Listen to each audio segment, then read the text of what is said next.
Salut tout le monde. Alors dans cet épisode, je vais faire une mission secrète pour aller observer un animal assez rare dans le canton du Valais. Donc, le Vaudois a pris son vélo et c'est parti pour le canton aux étoiles.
Il n'y a pas si longtemps que ça, le Grand-Duc il a failli quasi disparaître d'Europe.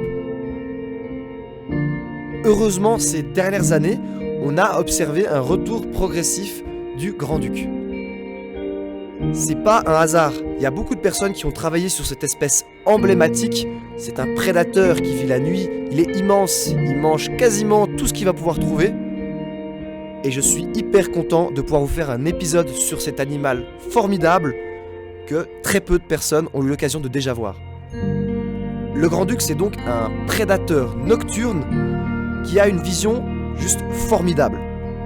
Il est très rare de le voir parce qu'il vit principalement la nuit, mais en plus de ça, il a un camouflage qui le rend quasiment invisible lorsqu'il est posé dans un arbre ou dans une falaise. C'est d'ailleurs dans ces falaises qu'ils pondent leurs œufs. En général, ils ont 2 petits. Mais cette année-là, on a eu une chance incroyable de pouvoir observer en fait 4 poussins.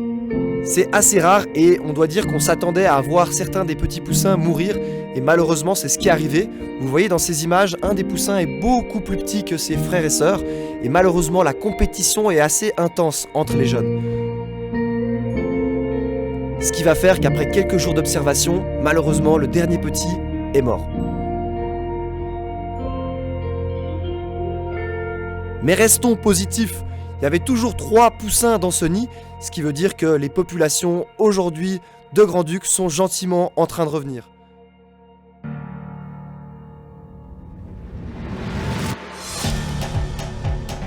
Il reste cependant des causes de mortalité qu'on pourrait éviter, sur lesquelles on pourrait travailler, et c'est notamment ce qu'a fait le biologiste Raphaël Arletta.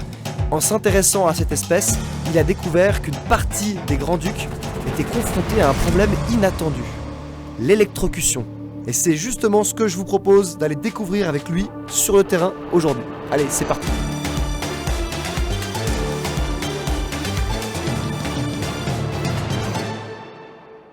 Salut les gars, moi je vous présente quelqu'un d'incroyable.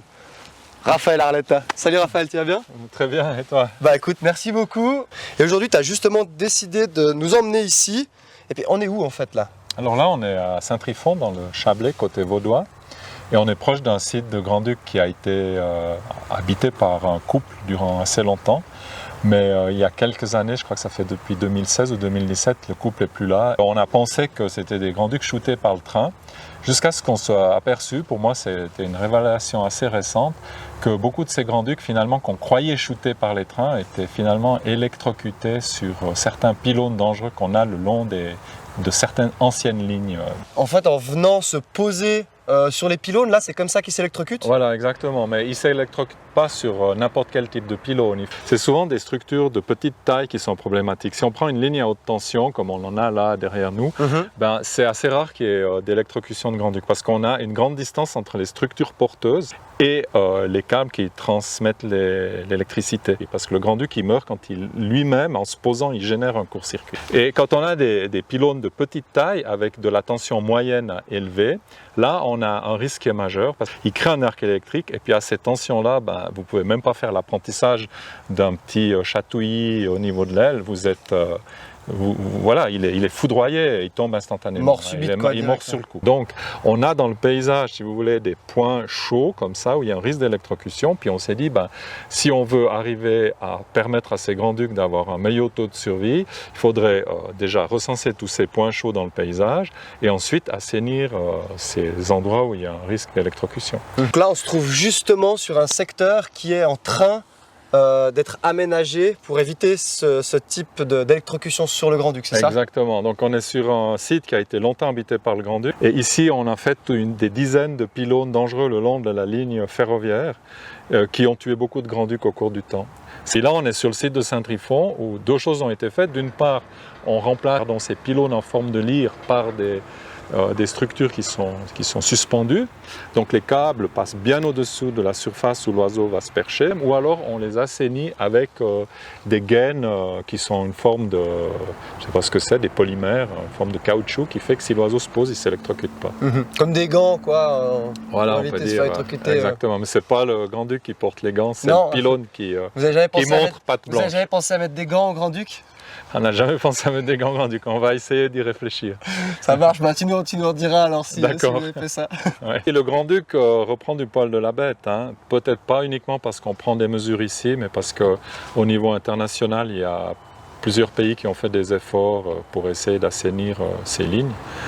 Et ça porte ses fruits à long terme, mais évidemment c'est du travail de longue haleine. Parti dans les années 1988, quand j'ai fait le premier recensement exhaustif, on devait avoir 7 ou 8 territoires occupés, et puis maintenant on arrive à plus de 20 territoires. Donc la population augmente très gentiment, mais je pense qu'elle va encore continuer à augmenter. Il y a de la place encore, il y a du territoire pour il y a encore de la place. Il y a encore de la place. Ce qui est paradoxal, c'est qu'il y a des espèces qui payent le prix de ce retour du Grand-Duc. Par exemple le faucon pèlerin qui niche aussi en falaise. Il se fait vite chasser par le Grand-Duc quand il revient. Il se fait chasser ou il se fait carrément prédater. Et puis quand je vois tout d'un coup sur un site un couple de pèlerins qui semble avoir disparu, je reste le soir et très souvent j'ai un couple de Grand-Duc qui s'est installé. Et je sais que c'est une installation récente parce que je les suis depuis des années. Mon action d'académique, c'est plutôt tiens là on a un problème, est-ce que je peux aider à accélérer la mise en place de solutions qui concrètement vont faire un changement pour la biodiversité. C'est ça, mon cheval de bataille, c'est ça. Le domaine de la biologie et de la conservation, c'est un domaine de recherche appliquée. Et on a, comme vous le savez maintenant, ce problème de la 6e extinction de masse, qui est la première extermination de masse, on peut l'appeler comme ça, du vivant. Mon rôle, je le vois comme quelqu'un qui essaye de développer des outils pour mieux gérer cette biodiversité. J'imagine que tu donnes des cours aussi, oui. Mais sur le terrain, concrètement, tu as plusieurs chapeaux, tu n'as pas que travaillé sur le Grand-Duc, si je ne me trompe pas. Non, j'ai des projets dans un peu tous les domaines. En fait, je travaille depuis les mycorhizes, c'est-à-dire ces associations entre les systèmes racinaires des plantes et les champignons jusqu'aux prédateurs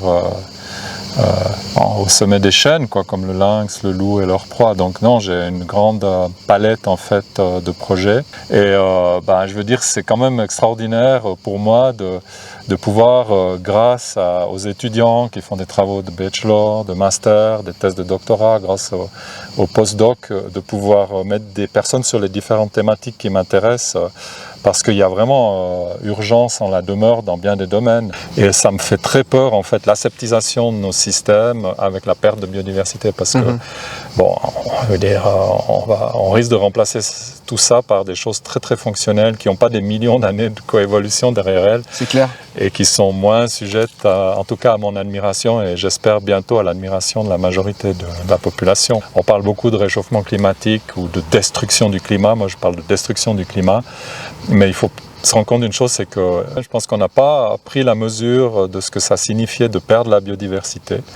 Et si on ne prend pas des mesures correctives, on va devant des difficultés qui sont majeures, qui sont probablement plus graves que les difficultés liées à la destruction du climat, si on continue sur cette voie. Donc, je pense que surtout vous qui appartenez à la nouvelle génération, moi je côtoie aussi des étudiants, c'est la nouvelle génération, il faut qu'ils se rendent compte qu'on peut faire plein de choses. Mais ça demande de la créativité, de l'imagination et malgré tout du travail. Tout à fait. Et puis finalement, tout ça, sans engagement pour la société civile, ça mène à pas grand-chose.